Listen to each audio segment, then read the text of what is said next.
A pall, a shadow, darkness has fallen over the Boston sports landscape in light of the Jason Tatum injury in Game 4 of the Eastern Conference semifinals. The Red Sox and Rafi Devers can't get out of their own dramatic and dysfunctional ways. Who will possibly save us? Could it be the big left tackle who was taken fourth overall out of LSU and your New England Patriots? We're here to find out today because only one guy had the perfect profile of your new perfect Mike Vrabel Patriot. It's our guy, Andrew Callahan from the Boston Herald. Coming up next on a fresh Six Rings. Let's go. Hey, whatever it takes, man. It's all about winning, all right? Winning on three. 1, 2, 3, win! Celebrating the heroes of Foxborough's past. And with a good block. Look at Grover. All the way. Watch the block of number 73, John Hanna. The champions of the dynastic era. Adam Vinatieri booms a 48-yard field goal, and the Patriots are Super Bowl champions. The Patriots of tomorrow. We're going to remove entitlement from our football team. We're going to earn the right to be here every single day. And the fans whose faith never wavers. Let's go! This is Six Rings and Football Things.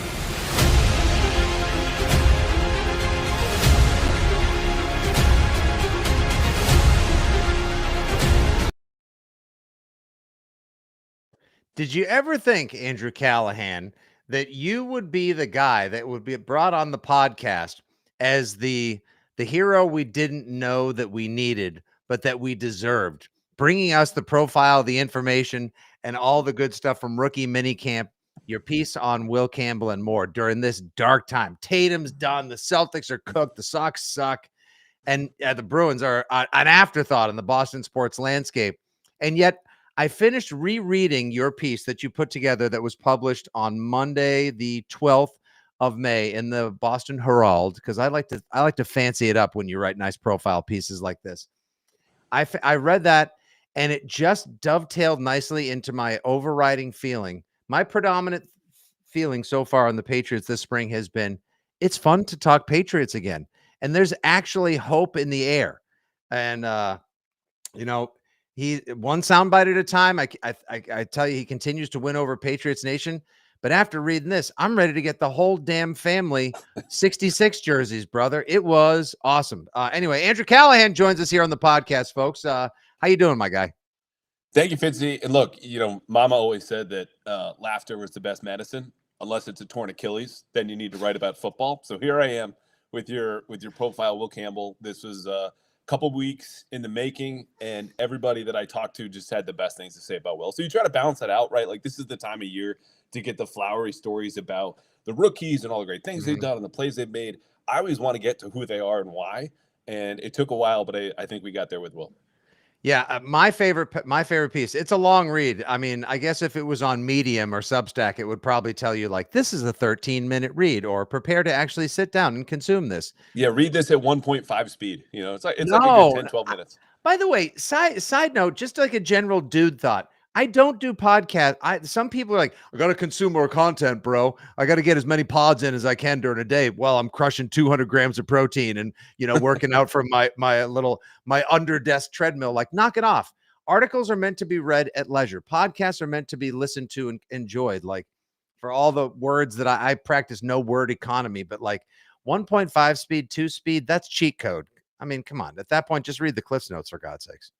I'm a 1-2-5 guy, but I think it's made me, an already fast talker, speak even more quickly on my podcast so that people leave like every third comment. Hey, this is great. Can you just slow down? Where are you going? Why are you doing podcasts before you have to go to the grocery store? Because you're just talking so fast. I'm like, yeah, you're probably right. Yeah, no, man. It's I already speak too quickly, and I don't even know the next word that's going to come out of my mouth in the first place. So I don't want to do that to anybody. But anyway, so great piece in the Herald, the inside story of how Will Campbell became the Patriots' first-round draft pick. You get to learn about his upbringing, his high school, his parents, where he grew up, just the color of his character and why the Patriots fell in love with him.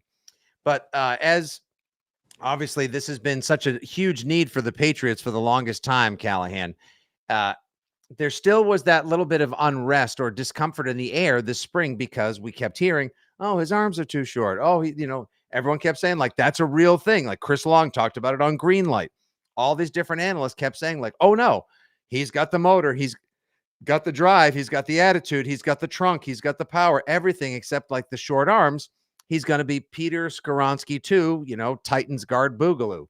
But Vrabel seemed hell-bent on something about this guy.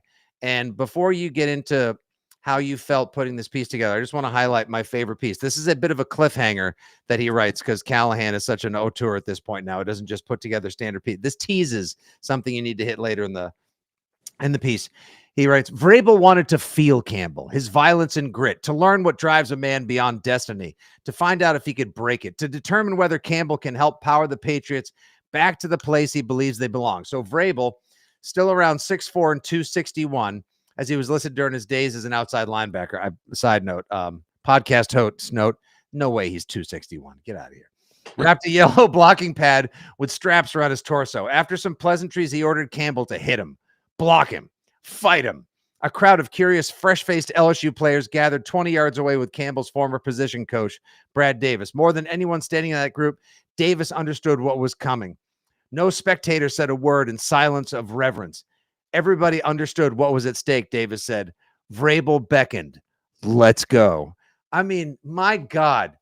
This guy was like made to be a Patriot. Is he like the lost son of Vrabel? Like, he's such a football guy. And then you get to that soundbite the other day, the fun will come later. That's the new mantra and rally cry for the team this fall. Just give me a little bit more all about this kid. Yeah, so it was interesting, Fitzy. There were two things that kept coming up for me. And one of them was, as I approached someone within the team before the piece came out, I'm like, hey, I've heard from people in the front office, people who were around Will during the process, like, you guys fell in love with him. Was that true? This person paused and was like, yeah, I think that's fair. And in the piece, that comes across as like, this is a Mike Vrabel guy. Like, that's what I wrote draft night. He's here because he feels the biggest position in need, obviously at left tackle. And then he's also someone that, like, if Mike Vrabel had a love child in Louisiana, it would be Will Campbell. Now, you also learned that Will, as I talked to people, again, who covered him, like other sports writers down there, I talked to his parents, I talked to teachers, his old coaches, people at LSU. Like, what is it about him? They say, number one, he's the most Louisiana person that you'll know. And you see that. Honestly, didn't he talk about bringing Tony? What is it, Tony? It's not Zatarans. It's Tony Chichuli or whatever it is. Like, there's a particular chef, and he makes these spices. He's like kind of a crazier version of Emeril Lagasse, if you can imagine. And he wants to actually buy a bunch of these spice mixes and bring them up so that he can put that on his lobster and his chowder and everything else. No joke. I mean, he is literally, he's literally the water boy, except instead of getting the quarterback, he protects him. So he is a fifth generation Louisianan. His mother sat in the same seats, like the literal same box at high school football games as her mother, Will's grandmother, and Will's great grandmother. Like, that's how deep those roots run in the land where they live in Monroe, which is also, as I write earlier in that piece, like the soil underneath their family tree. That's what it is. And you mentioned that those spices, they went out to a place called Phil's in Baton Rouge after the workout.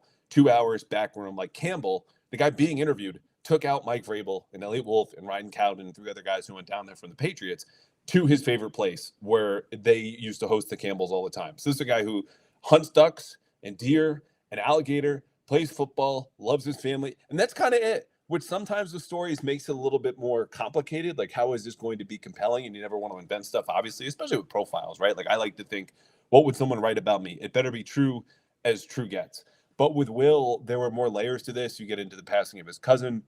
He's not just a big kid. He's not just a kid from Louisiana. Like, he has this kind of drive that even his position coach, Brad Davis, who you mentioned as you're reading the piece there, says, what am I not putting into my sons? Brad Davis has 2 sons, and he looks at Will and goes, I don't know what it is. There's something there. And to me, it's a combination of the upbringing, the generations of being in Louisiana, and then the things he endured throughout his life before he got to Foxborough that just makes him not want to quit. When he said, Fitzy, that he would die for Drake May, every single person I talked to said that was real. This was not a soundbite. That is who he is.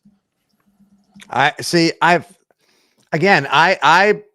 led the charge. I was one of the many who said, I don't know if this guy is it. If you have a 4th round draft, if you have a 4th overall pick, you have to absolutely nail it. You can't afford to pick a tackle who's going to be a guard one day, when the glaring need of left tackle has been screaming, presenting itself, calling out and crying for so long. You can't go through another year of Marshall Newhouse and Vidarian Lowe and Isaiah Wynn and all the other people that have been going through the turnstile at the hobo rumble that has been the Patriots offensive line for the better part of the last half decade.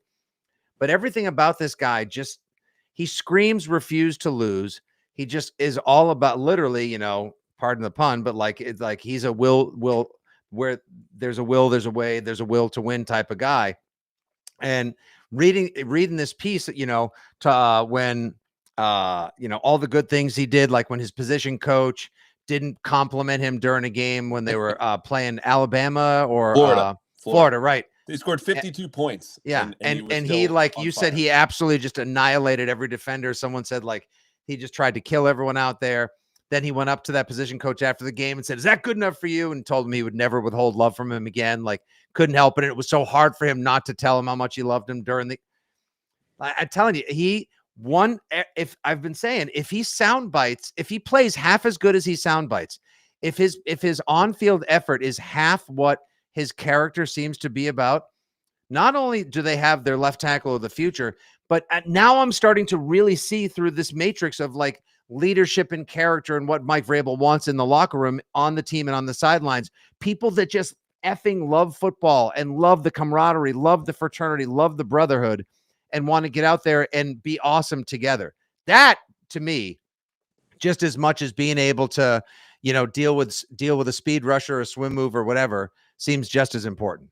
Yeah, the off-field part is so important, not because I'm sitting here trying to justify the number 4 overall pick, because hand up, I was an Armand Membu guy. We invented Membu Corner at the event you and I did at IBC That's right. before the draft, and I'll get to that in a second. But the off-field part is, this kid was a captain at 19 at LSU. Like, you're talking NFL minor leagues, right? And committed the whole room in the facility. The O-line coach I mentioned, Brad Davis, told me over the phone, I don't want to let him down. Like, Brad was afraid to hold him out even of one practice that year when he was a captain as a sophomore, and said, I just didn't tell him until the last second, so he had no option to react. And Will was pissed. He was like, I want to practice every single time that I can. But their sports science said, hey, you're running low on gas. We're going to hold you out. So if you're Mike Vrabel, what Will Campbell is not only, again, filling a positional need, which is really important. He is the rock upon which you are going to rebuild this culture. And I get that there are a lot of guys already here that could do that. Drake May, Christian Gonzalez, you go down the list. But when you make your first pick in your first year as head coach, this says everything about what you want and who you want to become. Now, whether or not he can do that at left tackle, the arm length is real. Like that's going to factor in. But what this also said is the Patriots see him as the guy with the shortest wingspan of any offensive tackle at the combine since 2011. If he's going to be an exception to the NFL prototypes and height and weight and speed, you're a little bit too slow. You need to be exceptional in 2 areas. One, in your athleticism, which he is, and number 2, with your competitive character. So this was diving more into the latter, because we have all the testing numbers. We know his 40, yada, yada. The competitive character piece absolutely is exceptional. Now it's just a matter of, are his feet and his hands quick enough to overcome that lack of length? Yeah, and he strikes me as somebody who's willing to do that extra something. He is like the physical, shaggy haired, it's beautiful salad fits. I'm so jealous. Great. He's got great pictures of the kid. Got amazing lettuce. He is going to be the Cajun spice. Well, top perfect salad, crazy words, sling blade talking definition of whatever it takes. And that's what Mike Vrabel wants on this team. And I can see, reading this, how much all this means to him. You spent some time talking about the cousin that he lost, and that he has set up, run pickleball tournaments and fundraisers, and keeps, the memory of this, the 16-year-old Braddock Tarver, I believe his name was. Tarver Braddock. Braddock, excuse me. Keeps his memory alive, and how much he meant to him, and how Will understands, because he's had significant loss in his life, that, all of this is fleeting. And so you have to make every moment count. So he's kind of almost like, you can see, like, he's like the kind of guy, he's not going to take a play off. He's not going to take a game off because of how much all this stuff means to him. I've gone from, I'll admit, you were a Membu guy. I was draft Genty and then get maybe Ursery, trade back in. That was my plan. But I love everything about the way the Patriots have gone about this. I love everything Vrabel's doing. It's I'm trying to look for where's the flaw? Like before we talk about rookie minicamp, where's the flaw in the design? What's the misstep? Like, is sure there could be the wingspan issue. Yeah, maybe he will be a guard in 2 or 3 years. I don't know. In which case he's going to be the biggest Cajun talking Logan Mankins MFer around town. What's the flaw in the design, or what should be worried about? I don't know how much there is about worry. Like, this was a kid, even people like me who were like, that's a concern. I really like Membo. It's not that I dislike Will Campbell. I just don't have that question about the position change. But to your point, if he does slide into guard, this could be an all-pro kid in terms of the athleticism, the nastiness. He's really well balanced in terms of his run blocking and pass protection, but it has to be the wingspan, right? Again, this is going to be historic outlier. And the way you compensate for that, like I made the very like loose, lazy comparison of, okay, think about Drew Brees, right? Like that was a quarterback in 2002 who was among the shortest ever to play the position. Oh, how can you overcompensate or just compensate for the height? Well, he was exceptionally accurate, smart, a fast processor, okay, and just won in all those ways. Will Campbell needs to be elite with his footwork and his hand placement and his strike and his ability to recover. The Patriots are betting that he will be, but again, that's still a bet. They might be wrong. At least the plan B is we'll just kick you inside and have to find someone else to tackle, which is not easy. You can't sign these guys. You have to trade for them or draft them. But right now they feel good about it. And look, I'm a little bit more of a Will Campbell believer than I was before. He's an exceptional kid. I'm with you all the way. And yeah, if they have to make a change, so be it. But at least they got a guy who wants to play football and wants to go about the business of football the way that Mike Vrabel wants to do business. And I think we're all falling in love. We're all falling in love with the way that Mike Vrabel wants to do that. So it's awesome. Now about the way that the Patriots went over through that plan. Sorry about my camera being a pain in the ass, everybody.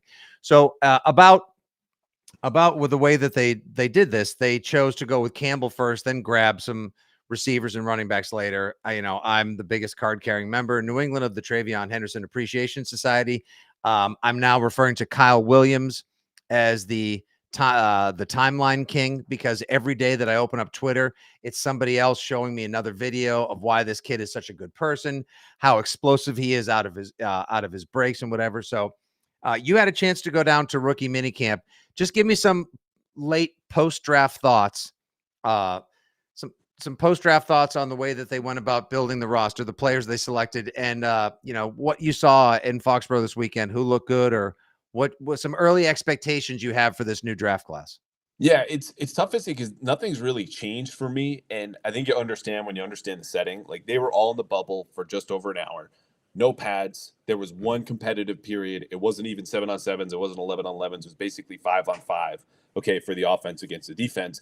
And you have a guy down the street from Brown who's your backup quarterback. And then the starting quarterback is a kid from Louisiana, Ben Wooldridge, who completed 62% of his passes. So even if I'm charting all the reps and the completion percentages and the wins on defense and yada, yada, the context says none of this is matter because most of these guys are not going to play long-term in the NFL. That said, you pick up some small stuff like Marcus Bryant, their seventh right tackle in Missouri, played left tackle there, flipped over to right where he had been at SMU. So you're like, okay, maybe they're trying to see if he can be a swing tackle, a little bit of depth there. Like the way Kyle Williams moved, again, in shorts in these one-on-one drills, you see the burst, you see the long speed. That's what I wanted to see. If I didn't see it, it would be, oh, this isn't so great. But there's nothing that's really changed for me. Travion Henderson was not there Friday, so the media was not in attendance Saturday. I can't tell you anything about him. But I think the fact that they're all here, they're building. You talk about that camaraderie. The May is the time of season for that stuff, right? Mm-hmm. Hope, camaraderie, and then the schedule gets drip, drip, drip, like my current sink in my bathroom is right now. And that's it. And then we move on. But they're here, they're working, and I'm excited more to see them in July. But so far, as much as you can say, so good.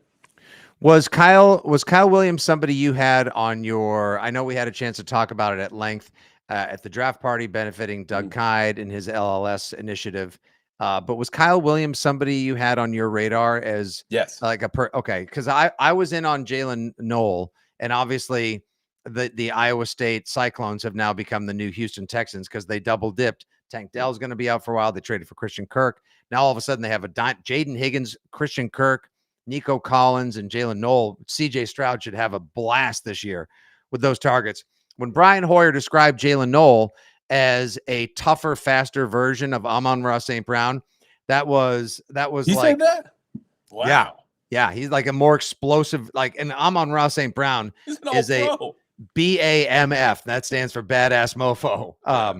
Yeah, Wow. I was like, chips in, thank you. I'll be good with that.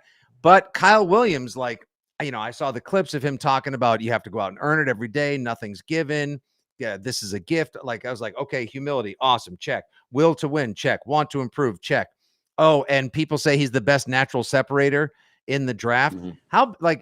How bad that combination of like a left tackle who's willing to die on the field, protect the quarterback, and make everyone around there sacrifice themselves for the greater good of Vrabel and Patriots football. Haven't had that in a while.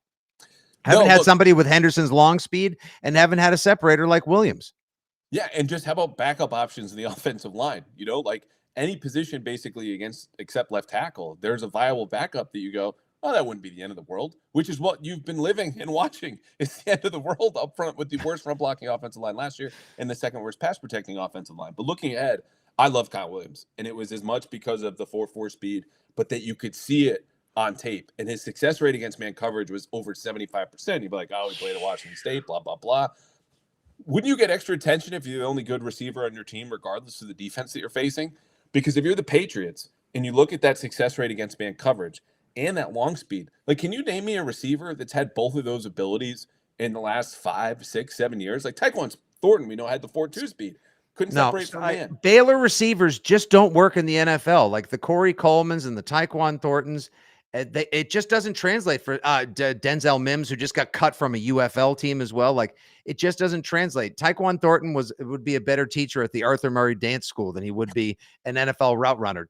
12 steps for every 2, just like I use 25 words for every 4. Like not good, but like Kyle Williams looks efficient. Like he looks quick. He looks like he's going to be a pain in the ass to cover. Yeah. And then you think like a guy like Steph Diggs, who's just exactly like, could there be a better mentor protege, master and apprentice type of hookup between Steph Diggs and Kyle Williams? That looks like a match made in route running heaven. So, and the part about Kyle Williams that I really like is the release package off the line, because a lot of the receivers face a transition going from college to the NFL where there's not a ton of press. And then you get to the NFL and it's like, what are you doing putting both hands on me as hard as you can? It's the ball snap. I don't know what to do about this. Kyle Williams can get off that. He's really good at the top of the routes. He can drift a little bit in the middle, and there's going to be some development there. But this is a guy who also transferred from UNLV to Washington State, meaning he picked up an entirely new offense. And he's spoken already about, hey, the fact that I transferred, changed offenses, learned a new playbook, this is going to be the biggest, most complicated one that I've studied yet. But I'm ready for it. Like, I'm ready to get into that process. I know what it feels like. I know what it looks like. So his profile is not only a receiver that the Patriots have needed for 10 years, but I think can make a week 1 impact. And the last thing I'll say is this, like, because you called me out Friday night, day 2 of the draft, and I was like, running back at 38, don't love that. Oh, and that I quote tweeted you, and I was like, why are you allergic to fun? Yeah. And if you had told me, though, that they would get Kyle Williams and Jared Wilson, who more than looks the part, and also could be the sneaky steal of the draft for the Patriots, by the way. I would have signed up for that in a heartbeat. And not just because Jared Wilson, you talk about quotes, is already calling his offensive coordinator, oh, he's short, but he's loud, Josh McDaniels. He's got the athletic profile, the pedigree at Georgia, where he's just going up against the best defensive lineman in football in practice every single day. Great defensive lineman in the SEC. Like, that guy might not start this year. That's fine. He might push Bradbury, though. Like, I wouldn't be surprised. Josh said every job is wide open. Yes. Henderson's going to have a chance to start, and everyone that's listening here in the Travion Henderson Appreciation Society knows doesn't put the ball on the carpet. 7 yards a carry, touchdowns galore, soft hands, best pass protection in 25 years. Another one of the reasons I think McDaniels probably pushed Vrabel and company and Wolf to take an extra long look at this kid. He does it all and then some. They're faster this way, Callahan. They're faster that way. They're stronger. They're stronger in here. They're stronger down there. I love all the moves. But again, here we are, several months from meaningful football. And history says, like probably only 2, maybe 3 of these guys will pan out, right? To some level of contributor, borderline starter. That's the 2021 Lions draft. 3 of them panned out, and that was the cornerstone of their rebuild. Exactly. If you pick all of these positions, let's throw Jared Wilson in there, even as a center, the less sexy, all due respect position compared to receiver, running back, and left tackle. You get a new starting center for the next 5, 6, maybe 10 years, plus a running back or left tackle or a receiver. Who in New England's not happy? Like, even 2 out of the 4 of those guys doing what you expect of them now as we all hail this. All of New England, because it's New England. It's a huge hit. Like, they did really, really well. Yeah, and maybe the defensive tackle from Florida State could be a nice little rotational value play. Like, Yeah. again, games aren't played on paper, but it looks pretty good. You got to go to a Milton Williams and a Kendrick Bournevale. Schedule release is tomorrow night, Wednesday night, May the 14th as well, running in concurrence with Game 5, which could be awesome, fulfilling, tragic, who knows, for the Celtics. Just give me your do you think there'll be any primetime games, and like either a game you're super looking forward to or a game or like maybe one that you're hoping will be the opener? Because I've been on board. Some like Mego said here on the podcast last week, don't burn the Titans game week 1 because you want to have that one to look forward to. But at the same time, couldn't you see the schedule? People just being like, that's a like we want to get people back on board the Patriots train. That's a fun one. That's a tasty one to sell for week 1. I don't care about the Titans. I think the Titans are terribly boring, so you can put that wherever you want. I don't want that for the opener or whenever it is. You know what I want, Fitzy, is I want one of their tougher opponents that you get in September, right? Like before everything settles in, you know who's good, you know who's not. It's not the extension of the preseason anymore. Baltimore, Pittsburgh, like bring them in. Tampa Bay, they got to make that trip. Do it early because that's when you tend to get them, just like the Patriots did with Cincinnati last year. And they were probably in the last 5-10 years the worst week 1 team in the NFL. But if you're going to exceed expectations, you have to do that right away. This is not a team that's going to win 7 straight down the stretch. But if you start 4-2 and you upset some of those teams, you might not in November and December. Go ahead, and I'll even throw Buffalo in there. How about that? Like if you're going to unsettle the Bills, do it right away. Get them early. That's what I want to see from the schedule. The way that they started to push the Bills around but didn't finish by punching them in the mouth back in December of 2024 in the Mayo era, maybe opening in Buffalo would be a wild choice by the NFL. But if they saw like, okay, Josh now with Drake, Josh Allen 2.0, let's go up to Orchard Park and like let's start a street fight week 1. Ooh, that's good. Now you sold me on that one. All right. And you know what? I bet they get a Sunday night and a Monday night. I do think they get primetime games. I don't think it'll be a ton, but I think there's enough there. You got the quarterback, you got the coach. Like people are ready to see the Patriots. And there's positive buzz after everyone they spent the most and they got the most positive A grades, highest GPA from the 2025 NFL draft. Great chat as always. Follow my guy @_ Andrew Callahan. Read him in the Boston Herald. And of course, his profile piece on Will Campbell is a very spicy Cajun chef's kiss of football literature. Thank you very much for joining me, Andrew. And of course, you can hear him on the Pat's Interference podcast as well through CLNS Media. That'll do for the latest 6 Rings of Football things. This guy's going to go talk to some Patriots players. I got to get ready for an afternoon show. Anything else you want to add before kicking rocks, Callahan? No, we're good. I miss you, pal. Wish we could have you on the podcast, but this is I know. It's been great to hang out with you for a half hour. Always great to I gotta buy this guy a lot of beers as well. And we got to get some plans off air for that too.